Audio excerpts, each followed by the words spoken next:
Welcome to this week's St. Clair County Board of Commissioners meeting. The types of business that occur at these meetings include public hearings, official voting on actions by the Board of Commissioners, presentations by departments of the county, and recognition of service that makes our county great. As your elected representatives, the St. Clair County Board of Commissioners is committed to improving the lives of all our residents while preparing county government to meet the demands of the future. In order to do that, we need to share our thoughts and plans with you. More importantly, we need you to share your thoughts, concerns, and opinions with us. We encourage you to come and experience the process by attending any of these meetings. They occur every first and third Thursday of the month at 6 p.m. at the St. Clair County Administration Building at 200 Grand River Avenue in Port Huron.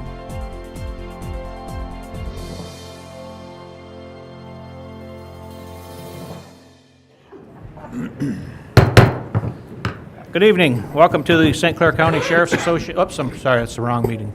To the Judiciary Public Safety meeting. Have a roll call, please. Commissioner McConnell, Commissioner Kamian, Here. Commissioner Heidemann, Here. Commissioner Bone, Here. Commissioner Rushing, Here. Commissioner Graytop, Present. Commissioner Dunn. Yeah. Here. Please stand for the pledge. I pledge allegiance to the flag of the United States of America and to the republic for which it stands, one nation, under God, indivisible, with liberty and justice for all. Okay. Item 2, additions, deletions, changes to the agenda. Mr. Chair, I would move that we make an addition to the agenda, the Sheriff's presentation of an award update. Support. Any questions, concerns? All in favor? Aye. Make a Item. motion to accept the amended agenda. Support. All in favor? Aye. Motion passes. Citizens to be heard. Are there any citizens to be heard under Judiciary Public Safety?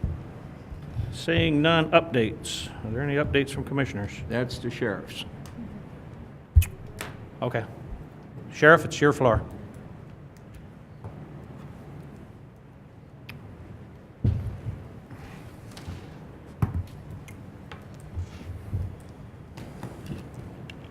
Good evening, Commissioners. I will try to keep this short. It's not an item that you have to take action on, but historically, we would run a awards banquet at the Sheriff's Office, and we would tally up awards through the course of the year.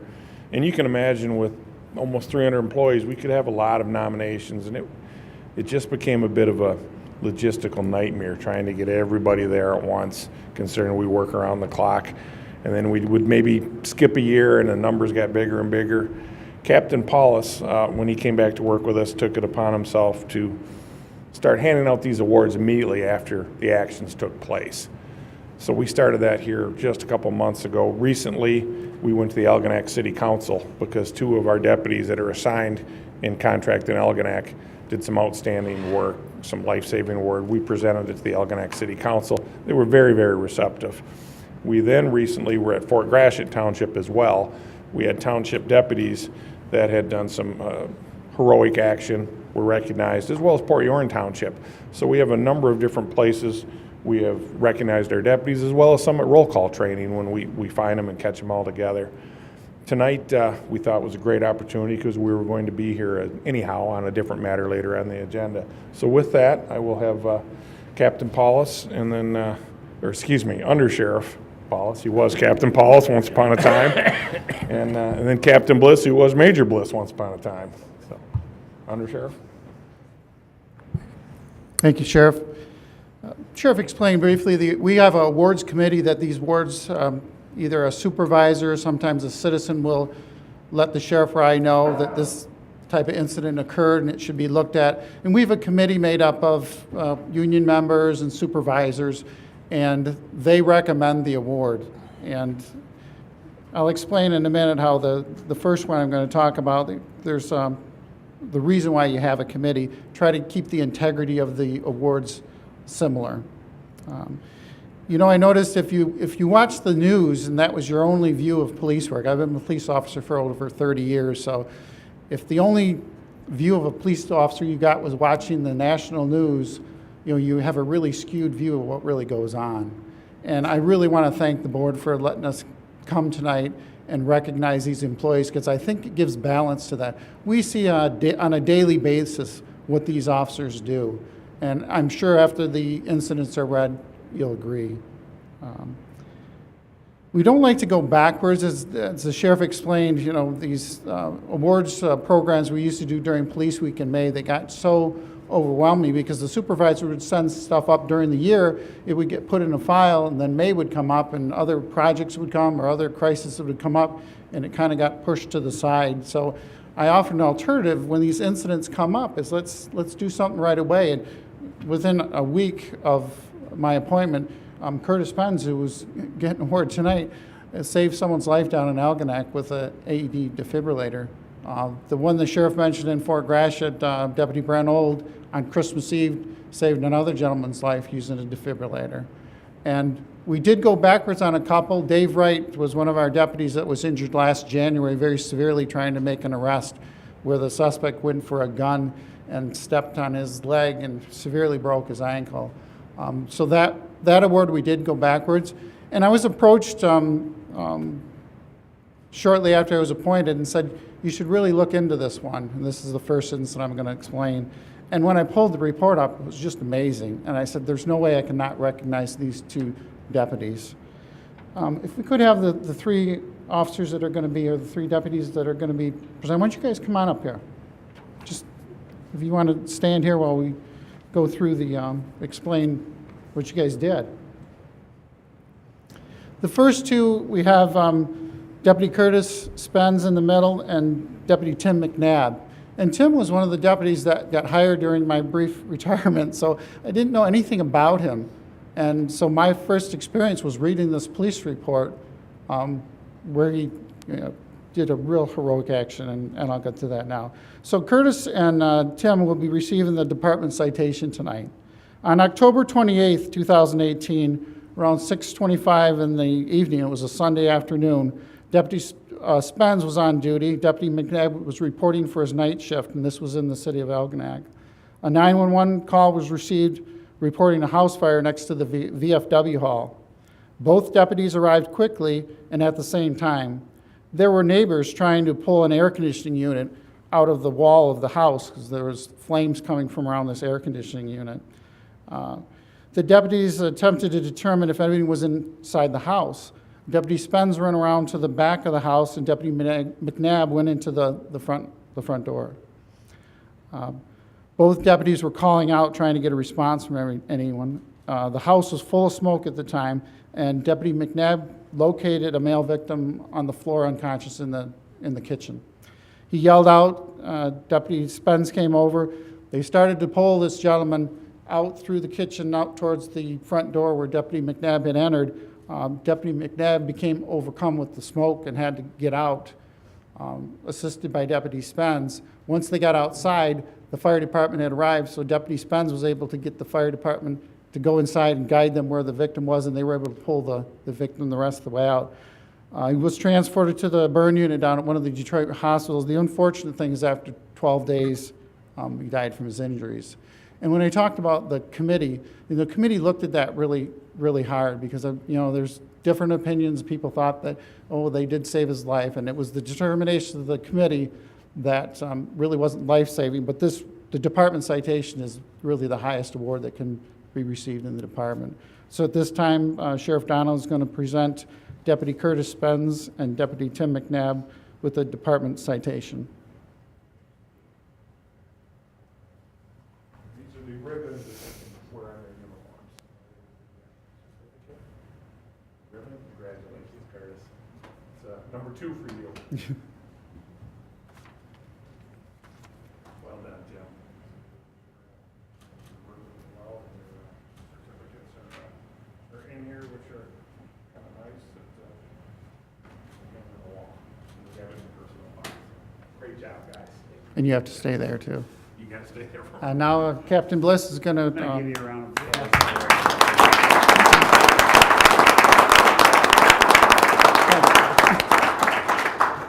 Captain Bliss?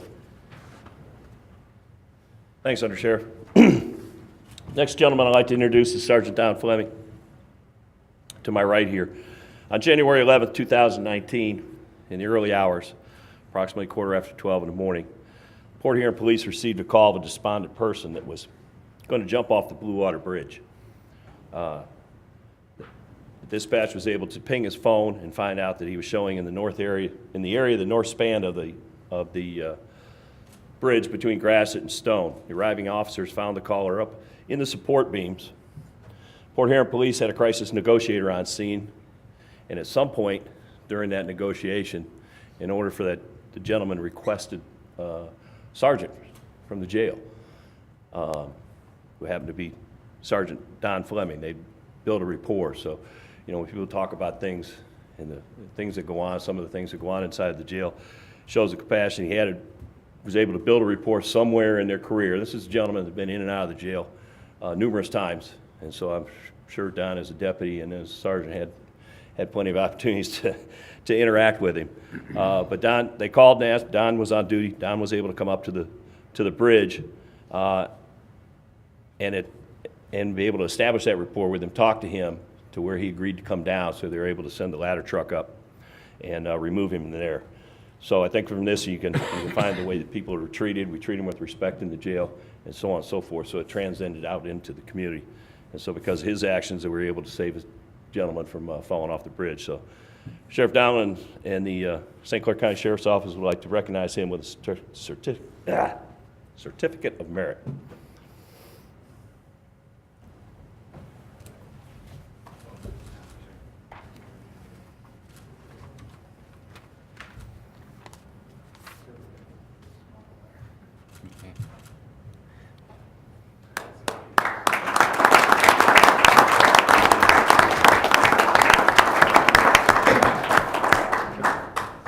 It's just fascinating that, when someone's in crisis, of all the people they call our sergeant that was in the jail with them. Touch on the ice for a minute? Just one quick thing here.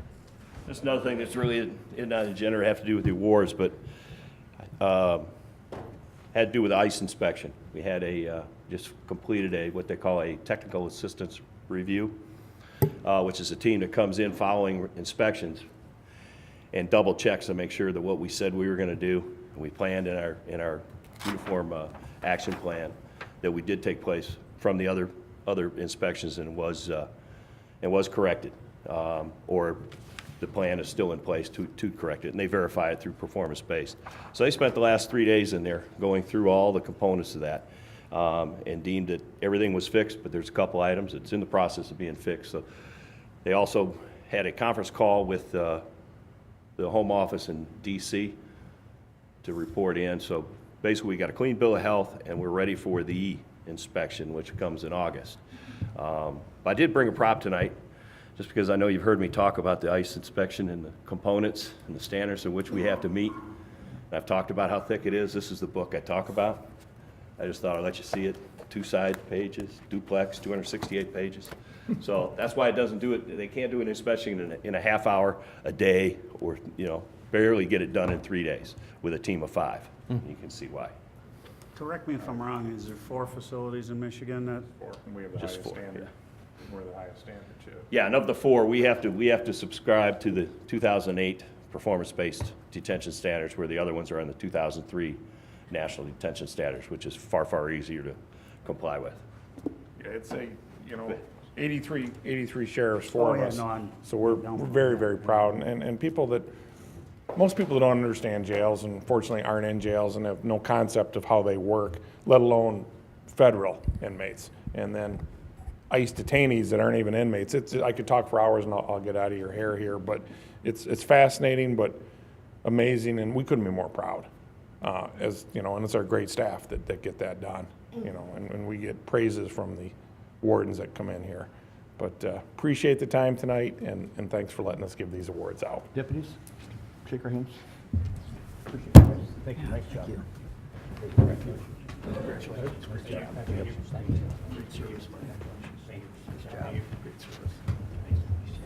Good job. Congratulations. Congratulations. Thank you. Congratulations. Okay, moving on. Are there any other updates? Hearing none, we'll move to number five, conceptual initiatives. Nothing this evening. Nothing under old business.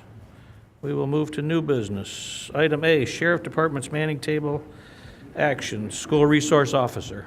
Mr. Chairman, I would move at this time to move it on to the full board. Support. It's been moved and supported. Are there any questions? All in favor? Aye. We have Sheriff Donlin here to explain it. Well, thank you, and I know it sounds like it just passed, so I will get out of your hair, but, Well, there's one more part yet. oh, then one more, I know, yeah, 2 weeks, but it's been a year-long process, and I can't thank the board enough, particularly Carrie, because it was her idea, it was a great idea. We're funding this 65% through the school, 35% through the drug task force. That was a great idea. I wish I could claim credit, but I can't, but that was a great idea. It was actually Danielle's idea, so I Danny- can't blame it either. well, she wasn't in the meeting, but you delivered the message.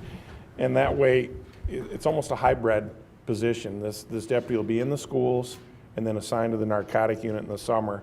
And that's really going to pay dividends with these students and the trends and the drug culture and everything that's going on, particularly with the 2 high schools, because that deputy's going to work partnership with the 2 Port Huron school resource deputies. So we're very excited. And you know, it's interesting what's once old is new. 20 years ago, Captain Paulus was a deputy and a school resource officer in Port Huron School District, back when times were good and funds were easy to come by. And that's exactly how we funded it 20 years ago, and we all forgot about that. And Matt, Captain, or Undersheriff, I keep calling him Captain, was that school resource deputy that spent the summers in the drug task force, and I was also a young deputy then, and worked drug task force. We worked together in the summers. I remember it like yesterday once we started thinking about this. So we're excited for the partnership with Port Huron School District, and it'll be a good thing for our community. Thank you. Well, we've already got our motion and approval, so. Item B, Port Huron School District School Resource Officer. Moving forward that to the full board. Support. It's been moved and supported. Any discussion? All in favor? Daniel. Aye. Any other judiciary public safety matters? Anybody like to discuss? Seeing none, nothing under information. Motion to receive and file? So moved. You know, actually, I want to back up, I'm sorry. Bill Graytop, first time I got an opportunity to meet our new emergency management director today, Justin Westmiller, retired from the Coast Guard, 20 years experience, a lot of incident command types of things. He was on some really big disasters, you know, what the, 14 National disasters, Yeah, he was all hurricanes, over the you name place, it. too. Moved 14 times in 20 years. I mean, kid's been everywhere. I say kid, just because he's younger now. But yeah, no, I look forward to working with him, so. All right. I'll support your motion, Mr. Graytop. Discussions? All in favor? Aye. Motion to adjourn. So moved. Support. All in favor? Aye. Aye.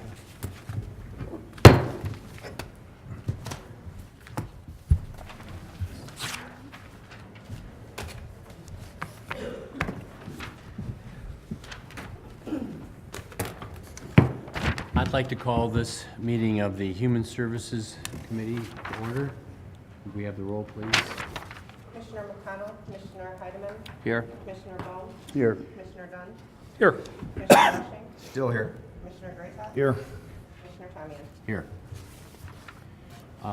We have in addition to the agenda, the medical marijuana operation oversight grant agreement for the health department. Make a motion to put that at 7E under new business. Support. Any discussion? All in favor? Aye. Mr. Make a Chair. motion we approve the amended agenda. Second. All those in favor? Aye.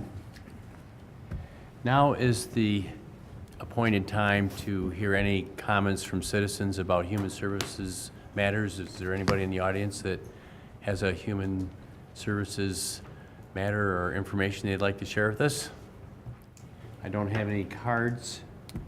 In terms of updates, I have only one, and that is today, AAA1B, which is the area agency on aging that we belong to, and I represent you on, every 3 years they hold information gathering session, which we held at the Council on Aging today. Over the next 3 years, they'll expend about $22 million. And the purpose of this hearing was to gather comments about what's going well with our programs for the aged and what are gaps that we're experiencing. And I guess the only major issue that was raised is a concern about advanced medical condition of some of the people that are staying in their homes, and if there are programs that could bring more medical treatment to those people, short of having them move to a nursing home or some other senior housing. There are some demonstration programs that are available, and it's something that the staff and the CEO of AAA1B said they would take into consideration. We're very fortunate. We have the best senior citizen programs in the 6-county region. That's because of our millage that has been approved by a margin of 70%, I think, every time it's been on the ballot. But AAA1B is the second largest source of funding that we receive for our programs. So, moving on, are there any conceptual initiatives? Any old business? Under new business, the first item we have is Community Mental Health Board appointments. Mr. Chairman, I would move that we send this on to the full board. Second. Any discussion? All those in favor? Aye. The next item is the overdrive subscription renewal by the library. I see our director, Allison Arnold, is here with us tonight. Would you like to address us, Allison? Thank you for your attention this evening, gentlemen. Overdrive is an online e-resource platform that allows patrons of the St. Clair County Library System, so any resident in St. Clair County, to access e-books, e-audiobooks, electronic magazines, and other resources. We have been a part of Overdrive, which has been the gold standard of electronic resource access for libraries for many years now. Our subscription is currently up, and I am asking for final approval for the new contract, which is a 3-year multi-year contract. Our previous contract was structured a little bit differently, where we would pay $15,000 for the subscription to Overdrive, and they would put forward $5,000 of that to our content building. They have changed that structure now so that the subscription cost is now $6,000, and so we're able to put a little bit more money into our content building. And so over the course of the 3 years, we will have been able to build our collection to the tune of about $153,000 for patrons to use. I'd like to, any questions for Allison first? Yeah, Allison, the $6,000 is for the subscription fee. Correct. $45,000 is applied to the content credit Correct. commitment. Does that include the cost of the books that you purchased during the year that go Yes. online? Yes. So that's your credit. Is that your Yes. credit limit then? That will be the amount that we aim for, yes. More than likely, we will adjust as the demand increases or decreases. And according to this, if I read that right, it's increasing 10, 15% a year? It is, yes. Our patron usage is increasing at the rate of about 10% a year. Thank you. Could you remain up there, Allison? I can. Next item concerns the library. I want to note to the commission that this is on our agenda for final action. I'll make a motion to approve this for final action. I'll support it. Since we're asking for final approval, we need a roll call vote, wouldn't we, Chris? Commissioner Heidemann, Yes. Commissioner Bone, Yes. Commissioner Dunn, Yes. Commissioner Rushing, Yes. Commissioner Greatop, Yes. Commissioner Tamian. Yes. Next, we have the annual request from the library system for closing different branches, different times. Make a motion, we forward this to final, to full board. Support. Anybody have any questions for Allison on this item? All those in favor? Aye. Thank very you, much. Allison. The last item that we have on our new, no, I'm sorry, the second to last item is a request from the Health Department for the environmental health inspection software. Mr. Chairman, I'd move this be moved to the full board. Support. Any discussion? All those in favor? Aye. Finally, we have the additional item of the medical marijuana operation and oversight grant agreement with the Health Department. Would you like to address that for us?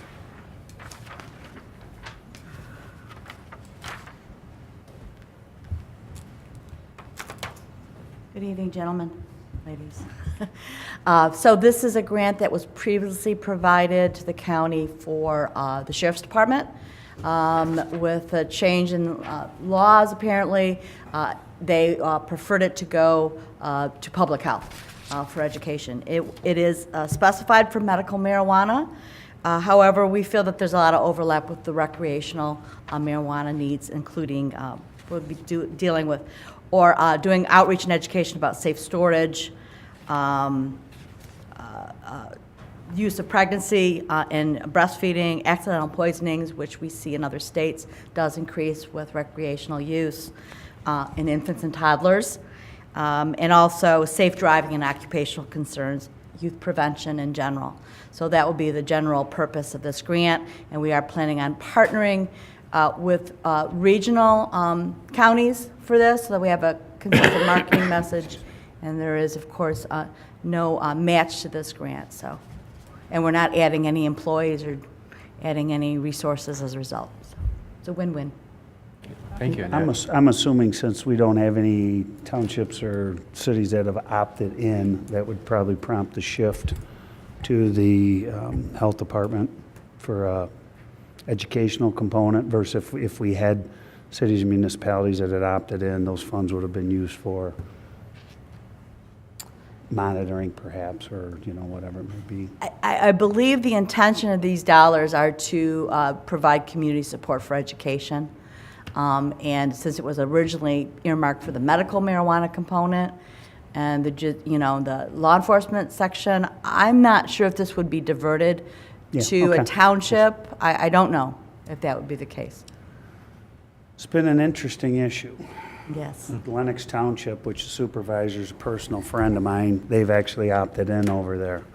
They had 54 applicants, you know. They want it, they want a lot of it, right? I mean, they've been very, upfront about that. And they have, believe it or not, had a lot of community support. So it's been kind of interesting having conversations with him, watching it from a distance. Like I said, he's a very good friend of mine. So I've had meetings with their planning director over there, who was a former economic development director for Macomb County. He's very up to speed on a lot of this stuff. So it's kind of nice that I have somebody that I can turn to get information, because this thing's kind of the Wild West out there right now. And you ask people answers, he can't give you a straight answer, So I don't know what he makes.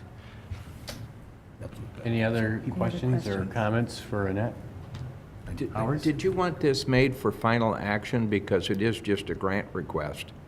Actually, it will be nice, because the sooner we can get these dollars, the sooner we can use them. We're behind the 8 ball already. They need to be used by... I'll make a motion to have the medical marijuana operation oversight grant agreement for final action. Support. So, it's a grant agreement. Do we need a roll call vote on that? it's final action. If there's money involved, Could you call the roll? Commissioner Baum? Yes. Commissioner Dunn? Yes. Commissioner Rushing? Okay, man. Commissioner Greathoff? yes. Commissioner Tamian? Yes. Commissioner Heidemann? Yes. Thank you. Thank you. Thank you, Annette. That completes our new business. Are there any other human service matters to be brought before our committee this evening? For information only, we have the Health Department February points of interest. Make a motion, we receive and file the information only. Support. All in favor? Aye. Aye. A motion to receive and file packets? So moved. Support. All in favor? Aye. Motion to adjourn. Support. All in favor? Aye. Thank you.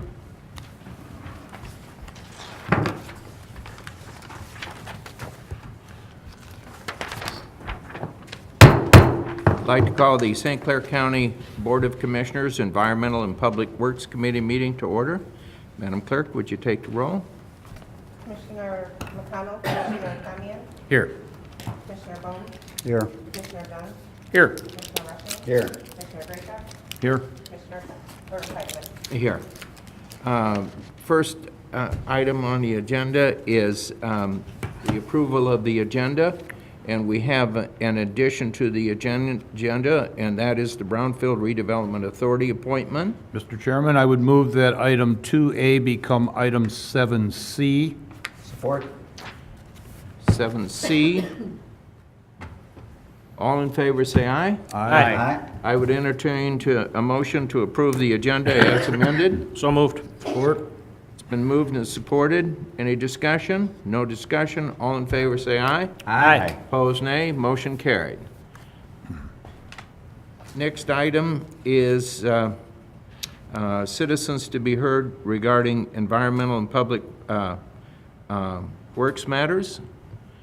Seeing none, we'll go on to updates. We have on the agenda an update from the Drain Commissioner's annual report. I do not see Drain Commissioner Wiley here. I assume we're not getting a report. It was attached to the agenda. Oh, the text, okay. Need a motion to receive and file that? No? No, Should we send it send it on. on to the next I mean- meeting? Make a motion to send it to full board. Support. It's been moved and supported. All in favor, say aye. Aye. Opposed, nay. Motion carried. Any conceptual initiatives from administration? None. No old business, new business. The Blue Water Riverwalk Park Development, Mark Bershu is here. If, Mark, would you?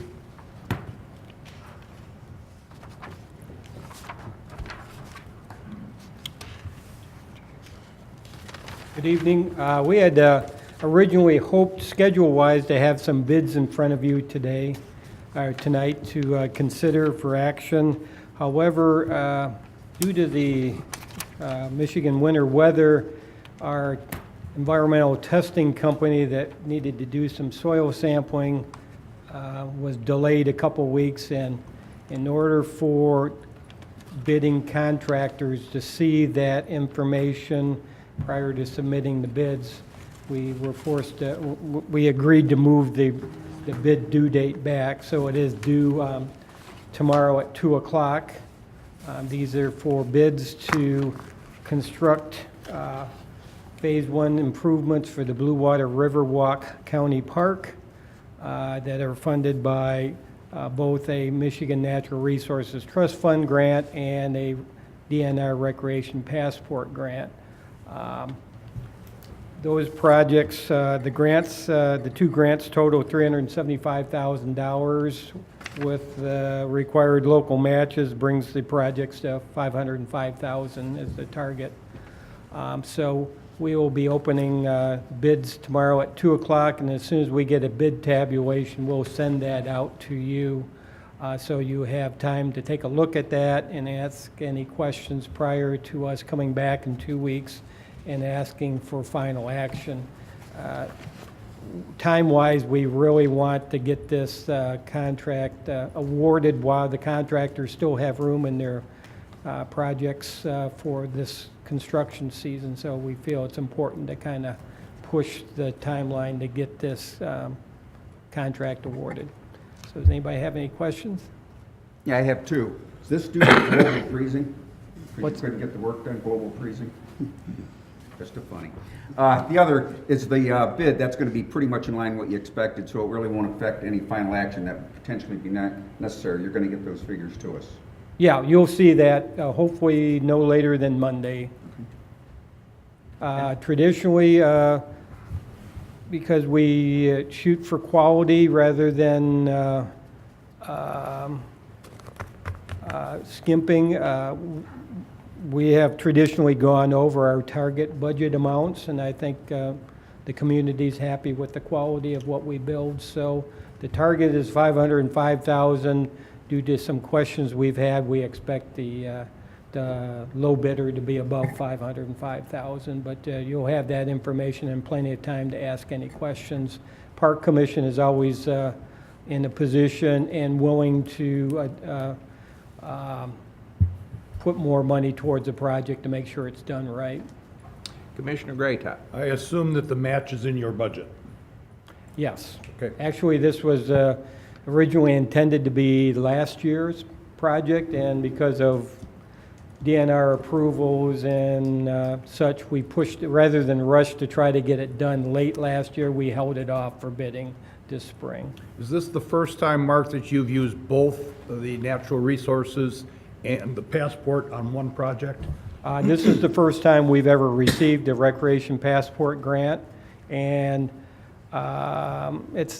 we have done projects where we have had two different grant funding sources on the same project, so we've, juggled those requirements.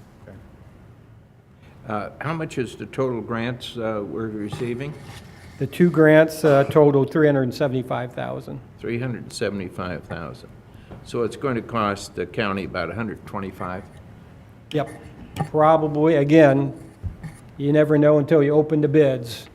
We'll probably, traditionally with the bidding climate, we've always been disappointed, but willing to pay for high-quality work. And just for verification, that's going to come out of the Park and Rec. Yeah. Correct. Correct. And yeah, we have been so fortunate in that we've been able to parlay this millage money for all of these grants, getting a 2- to 3-fold increase in funding to do projects for the citizens of our county. And this is a perfect example where the partnership with the Community Foundation, the Road Commission, all the participating agencies, we have literally millions of dollars in grant funding in that Riverwalk project. It's been if you haven't been down to the Riverwalk and the Wetlands County Park, you definitely need to take that opportunity. Well, thank you, Mark. I'll make a motion, we send this on to the full board. Support? It's been moved and supported. All in favor, say aye. Aye. Opposed, nay. Motion carried. Thank you. Matt, I saw you here regarding the landfill sales 4C and 8 construction change order number 4 request. Well, good evening, Commissioners. What you have in front of you is a change order request, change order number 4 to the construction project for constructing the 4C and Cell 8 disposal areas, which we started last year. I've talked with, I believe, a couple of you about this, but due to a number of factors, we suspended construction. We did not finish last year. The factors included more precipitation than normal. If you recall, in a couple of the change orders, we had some unforeseen soil conditions that we had to excavate and refill that we didn't anticipate and didn't know that were there, and kind of surprised us. As a result, it got real late in the season, and we had a very wet, damp October and early November, and I made the decision to suspend the construction and restart this year. Winter construction of these types of liner systems are challenging at best. And I've been involved with enough of them in my prior history to know that you end up invariably sacrificing some amount of quality in what you construct. And I wasn't really comfortable forcing it. Plus the cost overruns due to adverse weather and trying to fight through winter conditions can get out of hand really, really fast. So alternatively, made the decision to suspend the work until this year and bring the contractor back. So what you have in front of you is a request for changes to the construction contract in the amount of $170,000, $170,835. There is a change order request form which details individual line items and puts a dollar amount to each of those. I'm prepared, and tonight I have with me Beth Benoit from CTI. She is both my contracts and construction manager for the work, and she's been very intimately involved in the project since we started. So she can shed some additional detail that I may have a little bit of a fuzzy feel for. Our corporate counsel? This isn't going to go on. Mr. Fletcher? Matt reviewed this with me at length before they made the decision to shut it down, and I think they really had no choice. It would have, the conditions were not workable. It would have probably resulted in a bad result with a liner, and those have to go in right. So I fully supported the shutting it down then, knowing that it's going to cost some more to remobilize, demobilize, get everything out of there, remobilize, whatever. But my opinion is he had absolutely no alternative. So I supported it then, I support it now. Okay, thank you. Any other questions for Matt? I'd make the motion, Howard. It's been made and supported. I do have a question. Did you set aside some sort of a contingency dollar amount, 10%? We originally had a contingency set for the entire project of 10% when we started out. And we've gone through that. With this change order, we are exceeding that 10% contingency. Now, of course, the funds for paying for the project come out of the landfill enterprise fund, so it's not, Okay. Any other questions? Seeing none? Is this for final action now? This is not for final action. No, not necessary for final action tonight. Thank you. Okay, all in favor, say aye. Aye. Aye. Opposed, nay. Motion carried. Thank you, Matt. Matt. We have the Brownfield Redevelopment Authority appointments. Make a motion to forward that to full board. Support. It's been moved and supported. All in favor, say aye. Aye. Opposed, nay. Motion Chair, carried. could I ask a question? Sure, go ahead. Did we get any information about this candidate? Is that Paul? Yes.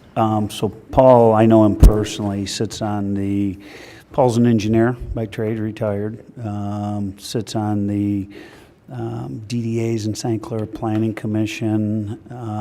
He's replacing Dan Lockwood, actually, has stepped down, has extensive knowledge with Brownfield's been involved in everything down there. So kind of came up at the last meeting, said, we need somebody, put your name down, but he's more than qualified, so. Okay, we will receive his full bio before the final appointment is made next week. I don't even think I sent it to him, but maybe we should get it to him, well, yeah. Okay, thank you. Commissioner Graytop. One more item. There were two openings on the Brownfield. One was in Commissioner Bohm's area, one was in my area. Jeff got his guy in first, but I have a guy coming on board tomorrow. We'll be turning in an application, so that'll put the Brownfield back at full strength. Do you want to submit his name, the candidate's name, in 2 weeks for final action? Sure. Yeah, if you get it then, you can do Yeah, it we could do that. Maybe you can get out his bio too, to us. Yeah, I will. Okay, thank you. Okay, good. Thank you, Howard. Okay. All in favor, say aye. Aye. Opposed, nay. Motion carried. We have the Smiths Creek landfill activities report. I would entertain a motion that that activities report be received and filed. So moved. Support. It's been moved and supported. All in favor, say aye. Aye. Opposed, nay. Motion carried. Other environmental and public works matters. Howard, I have one quick one. So we just recently went through our 5th phase of our Blue Meets Green regional planning. I don't know how many people were there, 100. There was 120 registered, I know some of the other commissioners got the opportunity to attend. The reason I bring this up, the number 3 that came out of that committee was the Regional Trails Plan, and you've heard me talk about that quite a bit recently. We currently have an economic impact study going on regarding the trail system, and we also have a needs assessment, Mark, I guess for better lack of choice words. So we should have some more of that information end of March, early April kind of stuff. This is something that has come to the forefront again. I think this time there's some real funding mechanisms that are able to help, put this in place and complete. As I reiterate before, this was the third priority, that scored out the third most in the priority list on Blue Meets Green. And as you well know, I take a lot of stake in that. When things go on the list, we work on those things. As I always like to say, it's not my bad idea, it's 100 other people's bad idea. So I got to be one of the 100 bad. So you're gonna continue to hear more about that. So we'll have a much better number on what it's gonna cost, possible, participation from local units of government, and so on and so forth. So. Okay, thank you, Mr. Bone. Information only, the monthly Park and Rec financial documents. Mark's here if you have any questions on them. If not, Motion to receive and file. receive and file the Park and Rec financial documents. Been moved and supported. All in favor say aye. Aye. Aye. Opposed, nay. Motion carried. Make a motion to receive and file packets. Support. It's been moved and supported. All in favor say aye. Aye. Motion carried. Motion to adjourn. So moved. It's been moved and Supported. supported. All in favor say aye. Aye. We are adjourned.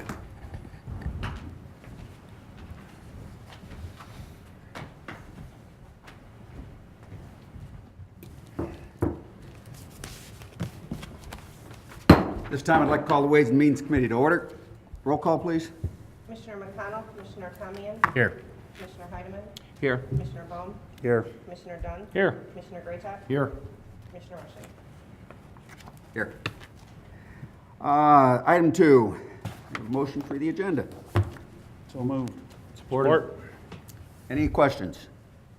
All in favor? Aye. Aye. Any opposed? Motion passed. This time, do we have any citizens wishing to be heard? Any citizens wishing to be heard? Seeing none, we'll move on to updates. No updates. No conceptual initiatives. No old business. We'll move to new business. 7A, Health Department Security Project. I move this be passed on to the full board. Support. Any discussion? All in favor? Aye. Aye. Any opposed? Motion passed. Move on to 7B, Proposed Court Reorganization. We do have Matt here. Would please? Mike. Give us a rundown. Mike, I'm sorry. Been called a lot worse. I first started working for the court, Judge Cooley called me Matt for about 10 years. Yeah. What side of the bench were you on? A little from column A, a little from column B. Good evening. Thank you for having me. I apologize. We had submitted this back in January with the intention of having Judge Kelly here. However, it got on this meeting, and he is in sunny Florida, so he is unable to be here tonight. What you have on your agenda is a proposed court reorganization, and I sometimes sound like a broken record because I always feel like we're reorganizing our court. However, this is kind of the final in the step of reorganizations. What we're proposing is that essentially we create a umbrella administration. We currently have an umbrella administration with our chief judge, oversees all the courts. This in turn would make that true of the administration. The sole purpose behind this is to really look at where we can move forward with the application of services in our court. Currently, right now, we have 4 different courts. I say 4. We have probate, circuit, district, and then we have our family division who does juvenile delinquency matters. We have 4 folks that are collecting payments. We have 4 financial managers. We have 4 points of filings. So we have all those different things that we would like to essentially create into one centralized services area. With a shared administration, that is certainly something that is a possibility, and very soon, hopefully. We would look at expanding our Marine City Court into a full-service court. You could essentially file your circuit court paperwork, make your circuit court payments, your probate court payments, potentially have divorce proceedings down there. So it's not just a district court, it would be a all-encompassing court, which would be a great benefit to the citizens of our county. So one of the things we did, so obviously there's the proposal for the trial court administrator. In addition, we are making a proposal to transition the existing deputy court district administrator into a magistrate position as well. The purpose behind that is with the matters of the district court, we determined that someone with a law degree would be beneficial in interpreting matters, as well as acting as a magistrate approximately 70% of the time. There's several things that have kind of come to light recently. Our caseloads have changed a little bit, so we have kind of more of a need for traffic court, small claims court, and now with the MIDC standards, the indigent defense standards, we are going to have to kind of rearrange our arraignment proceedings, and another magistrate would certainly be necessary in our organization. When Tim Cook was here, he was an attorney. He acted as a magistrate. We've had a little bit of turnover in our district court administrative structure, hence the reason why we're looking to move to a trial court administration structure. But we feel losing that magistrate position was detrimental, and this is a way to bring that back into the fold. Worked with the human resources as well as finance to kind of come up with some proposals. I think, and for the first time I've been here, we're at a little bit of an impasse on what the wage structure would be. I know that you have the memo from our county administrator indicating a wage for the deputy administrator / magistrate. Our analysis somewhat differs. What I feel is that there were two different applications of the policy. So the trial court administrator, there was only 2 trial court administrators that exist in our comparable counties. It's a relatively new kind of procedure to have that umbrella structure, and many courts frankly can't handle that because of different judges, different courts, this kind of age-old turf war. However, that doesn't exist in our court. Judge Kelly is a very collaborative individual, and it works out well for us. So Livingston County and Berrien County, the only 2 external comparables for the trial court administrator position. And I know that the policy exists that if there's not 3 or more external comparables, you in turn go to internal comparables. And you can see in the proposal the court submitted, we kind of had our version of that. The human resources had their version of that. I'm not really going to fight that fight, I guess. The trial court administrator position we feel is an appropriate wage. That's no big deal. However, the deputy district court administrator / magistrate position does not exist in any other county. It is not, you either have a magistrate or you have a deputy district court administrator.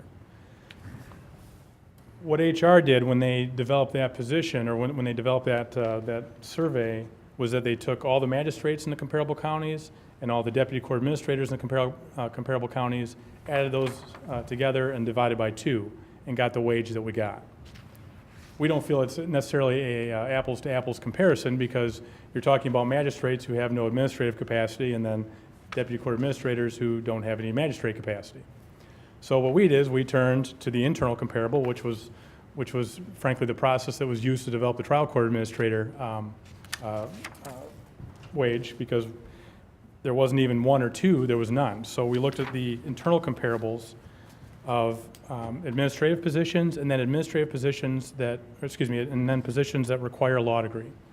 A magistrate is a quasi-judicial officer. They do judge work. They're appointed by the judge, approved by the board to act as a judge. And a magistrate, frankly, has quite a bit of I won't say power, but kind of a broad milieu of tasks that they do. So what we looked at we looked at 2 positions that exist that are quasi-judicial in nature. One being the juvenile attorney referee, and then the other one being a domestic relations referee within the friend of court. And we also looked at a position that requires a law degree, being that of the senior prosecuting attorney. There are currently, I believe, 4, potentially now 6 senior prosecuting attorneys. We didn't want to use a kind of a low entry-level prosecutor. And so we added those together in addition to the administrative, essentially a deputy court administrator, Nathan Roski, who's our director of juvenile services. We kind of threw that in there, and we got a wage of $94,343. So using the same kind of metrics that we used to develop the trial court administrator, we did that with the deputy district court administrator / magistrate, got $94,000. In addition, we currently pay our part-time magistrates an hourly rate. If we were to employ a magistrate full-time at that hourly rate, we would get $110,448. We've determined that hourly rate's appropriate. It's been long-standing here for our magistrates. So if we had them as a full-time employee, we'd be up over $110,000. We felt that our proposed wage of $89,000 was very appropriate. We felt that it wasn't the 94 that we got by comparing the internal comparables. It wasn't even the 110 that we got when we looked at the currently existing position of the magistrate. We looked at $89,000. That's equivalent to our juvenile referee. It's equivalent to a currently existing deputy administrator position that exists within our director of juvenile services. So the court is asking that that the Manning table be amended to remove the currently existing deputy court administrator and add in the deputy court administrator / magistrate at the wage of $3,II.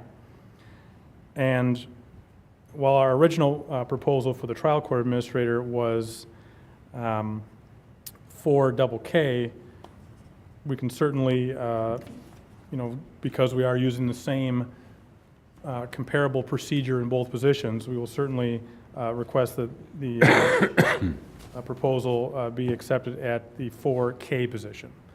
I would entertain any questions you guys have. I know that was a lot. I've got some comments. We went through a comprehensive wage study, okay, that was prepared internally. Everybody thought the criteria was screwed up. I met with you, I met with the sheriff, I met with prosecutors, They did a horrible job, right? So we took that criteria, we farmed that out to 7 or 8 other people that do comparable wage studies. We got letters back from every individual said that we were spot on with our wage studies. So to go back and now to take that up, to look at that and say, I don't agree with that criteria, I personally struggle with that. We spent, how long did we spend doing that thing? 2 years. We spent 2 years perhaps doing it. So I don't know what the rest of the commissioners feel about that, but we just got done with Last year.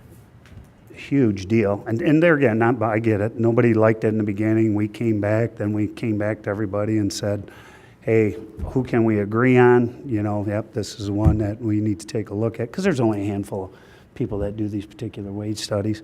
And we even went that much further to get them. And like I said, the letters were overwhelming. So for me personally to break trend on that, I struggle with that. I'm not going to argue the reorganization piece of it and doing that. And I'm going to go back to my 15 years ago. At one time, we had, obviously administrators for all the different positions and stuff. To be able to put everything under one made sense. And that obviously took time. And until we really got a chief judge in place, because, trying to deal with the courts and trying to do that was a pretty monumental task. So that conversation is a lot easier today. Then we even went to the point where we gave administration, and this was with Bill Kaufman and Kerry, that they said, hey, let's take a budget and put an overall budget on the entire court system over there. So you guys determine what you want to do with your programmatic things, that type of stuff. And I think that's been very effective. My only concern about this, and a full disclosure, I got a meeting with John Monahan tomorrow. Just talk to him, because this affects his court the most, on it. Absolutely. Just to talk about it. I don't think anybody opposes. Oh, no, yeah, Judge Monahan, I've worked extensively on this. Yeah, absolutely. Yep, absolutely. So, and the other part that you talk about is putting everything in one. I had a conversation with Jay DeBoyer a couple of years about that, going to kind of one-stop shopping. So getting rid of the 4 different points of things. And I commend you guys for continuing to look at trying to streamline that and make that better. So like I said, I'm happy with the direction that's going. The only thing that I would like to see is maybe, and we meet with the sheriff a couple times a year just on some of the budget stuff, because the court system, I don't want to say it's one budget, because it's become one, large budget administered by, the administrator, and Judge Kelly over there. So, I support this. As far as the wage study piece of it, I struggle with that after just going through everything that we had currently went through. So, that's my vote. I'd like to indicate that I don't disagree at all with how we do the wage studies here. What I'm indicating in this is that we have two applications of the same policy. We determined, and what we had is, in the absence of 3 external comparables, we go internal, which is what they did for the trial court administrator position. They did not, however, do that in the deputy administrator/magistrate position. They went external, took 2 positions that, aren't, and then divided by 2. So I have a question. So any department head that had a person in classification previously had an opportunity to plead their case, for a better lack of choice of words, and if you could go in and determine that, hey, here's the criteria that we use, so on and so forth. I guess my question, did you get a chance to sit down with HR and Carrie and that to go through that, and did you guys sit down and go through that piece of it at all? Mike, did we meet with HR and with finance? I was not at that meeting. Okay. And then, so the recommendations that we have is after our human resources and our finance review, that's the letters that we have that's recommending the particular wage for those positions. Okay. And again, that's just, Yeah. Go ahead. Go ahead. Just so that I've got the full picture here, Mike, originally there was one administrator in each of the courts that administered that court. Jerry Selmer was there, and Cook was there, and somebody else was over in probate, and somebody else was in district court. At this particular moment, you have all of it except district court, and you're proposing that you would take that top position would be over everybody then? Correct. So essentially, I'd still be kind of day-to-day administering the probate court, the circuit court, the family court. After we combined circuit and family and probate together when Jerry retired, I took that on. And then the district court,